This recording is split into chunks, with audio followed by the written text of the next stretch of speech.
Qala musannif rahimahullah wa nafa'ana bi ulumihi wa amadana bi asrarihi amin ya rabbal alamin. Faslun wa yanbaghi alla yaqsuda bihi tawassulan ila ghardi min aqradid dunya. Maka layak wajib ya agar orang yang mengajar Al-Qur'an atau membaca Al-Qur'an itu tidak bermaksud ketika membaca Al-Qur'an untuk sampai kepada tujuan-tujuan duniawi.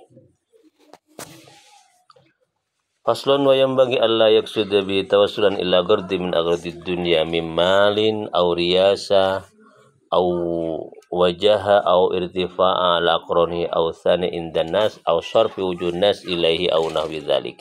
Tidak layak, tidak pantas orang yang membaca Al-Qur'an atau mengajarkan Al-Qur'an itu memiliki tawassulan ya, ketersampaian, ingin mendapatkan tujuan dari tujuan dunia, misalnya apa, harta, ingin dapat harta, terus kedudukan, jah, pangkat, atau ingin irtifa al-aqronihi, dianggap mulia di atas teman-temannya ya, lebih mulia ketimbang teman-temannya, atau mendapatkan pujian dari manusia, atau ingin mendapatkan perhatian, perhatian atau wajah-wajah manusia itu sorfun ilaihi, berpaling kepadanya.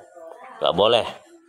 Ini tujuan-tujuan dunia ini itu nggak boleh ada di hati orang yang membaca Al-Quran atau mengajarkan Al-Quran. Wala yasubul mukri'u ya ikra'ahu bitom'in fi rifkin yaskulu lahu min ba'di may yaqra'u alaihi ya. Maka tidak boleh seorang yang membacakan Al-Quran itu tidak boleh memiliki niat bitom'in, tamak, fi rifkin, di dalam rifkin ya, keramah tamahan, ramah tamah ya.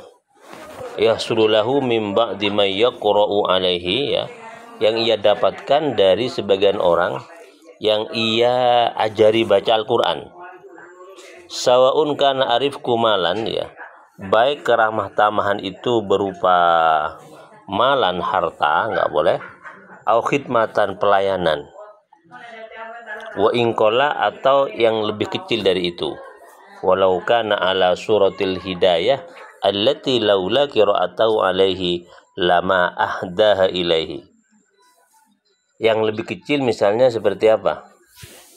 Hadiah, suratil hadiah kecil-kecilan, yang andai kata ia tidak mengajarkan Quran kepada orang tersebut, dia tidak akan memberikan hadiah, ilaihi, kepada orang yang mengajari Al-Quran. Jadi orang yang membaca Al-Quran, mengajari Al-Quran itu tidak boleh, haram ini ya, haram, bukan haram ya, apa ya, tidak pantas lah ya, merusak citra atau menghilangkan pahala ketika dia itu mengharapkan keramah tamahan dari orang lain berupa harta, pelayanan dari orang yang diajari Al-Quran, atau sekalipun mengharapkan hadiah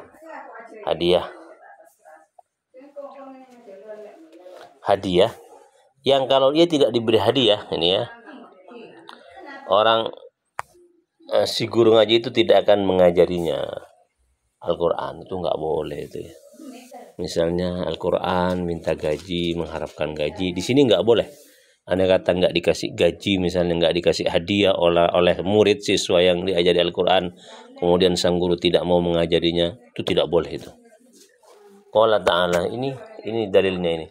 Man kana yuridu harasad akhirati nazid lahu fi harsihi.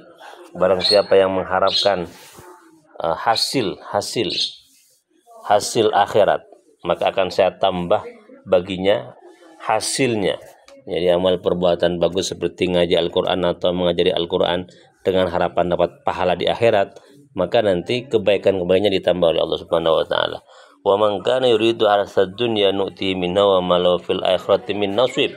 Barang siapa yang mengharapkan balasan dunia dari bacaan Al-Qur'annya, dari mengajarinya di Al-Qur'an, maka Allah akan beri apa yang diharapkan, tetapi apa? La ma lahu fil akhirati min nasib, di akhirat dia tidak akan mendapatkan apa-apa. Naudzubillah min dzalik. Itu dalil yang pertama mengapa orang yang mengajari Al-Quran atau membaca Al-Quran itu tidak boleh mengharapkan ghardun min agradid dunia, balasan-balasan dunia dari orang lain atau dari orang yang diajari baca Al-Quran. Dalil yang kedua, man kana yuridul ajila ta'ajjalna lahu fiha ma nasya'u liman nurid. Barang siapa yang mengharapkan ketersegeraan pahalanya di dunia, balasnya di dunia, maka akan saya segerakan fiha ma nasya', apa yang ia harapkan, ma nasya' dari apa yang kami kehendaki dari orang yang kami kehendaki. Jadi mengharapkan balasan duniawi oleh Allah akan diberikan sesuai dengan apa yang Allah kehendaki dan kepada orang yang Allah kehendaki. Al-ayah. Wa Nabi Hurairah, ini dalil hadisnya. Radhiyallahu an qala Rasulullah sallallahu alaihi wasallam, Nabi bersabda, man ta'allama ilman yabtaghi bihi wajhallahi ta'ala. Barang siapa yang belajar satu ilmu, belajar Al-Quran misalnya, menghafalkan Al-Quran, yabtaghi bihi wajhallahi ta'ala, yang semata-mata hanya mengharapkan ridha Allah subhanahu wa ta'ala, la yata'allamuhu illa liyusiba bihi, yang dia tidak belajar itu, tidak belajar Al-Quran, illa liyusiba bihi, kecuali mengharapkan gardan min dunya, ya, la yata'allam, kecuali mengharapkan dunia, ini ya, bukan mengharapkan wajah Allah atau ridha Allah. Lam yajid arafal jannati yaumal qiyamah, orang demikian tidak akan pernah merasakan atau mencium aroma surga.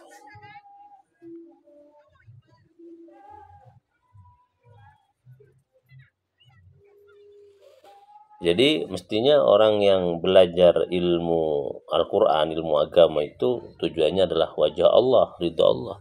Kalau dia itu belajar ilmu Al-Quran, menghafalkan Al-Quran untuk tujuan-tujuan perolehan dunia, seperti yang sudah jelaskan di atas tadi, itu pangkat, hadiah, pujian manusia, perhatian manusia, dianggap manusia dengan status terhormat dan segala macam, maka kelak pada hari kiamat oleh Allah tidak akan sampai merasakan aroma surga. Jangankan masuk surga, aromanya saja oleh Allah ditahan bagi orang yang demikian. Naudzubillah min dzalik.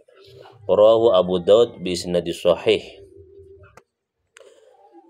Diriwayatkan dari Imam Abu Daud dengan isnad sahih. Wa misluhu ahadisun katsiratun. Hadis-hadis yang demikian itu jumlahnya banyak. Wa an Anas, dan dari Anas, wa an Hudzaifah, dan dari Hudzaifah, sahabat Hudzaifah, wa Ka'ab bin Malik, dari Ka'ab bin Malik radhiyallahu anhum, semoga Allah meridhai mereka, anna Rasulullah sallallahu alaihi wasallam qala, sungguhnya Nabi Muhammad sallallahu alaihi wasallam bersabda. Ini dalil yang kedua.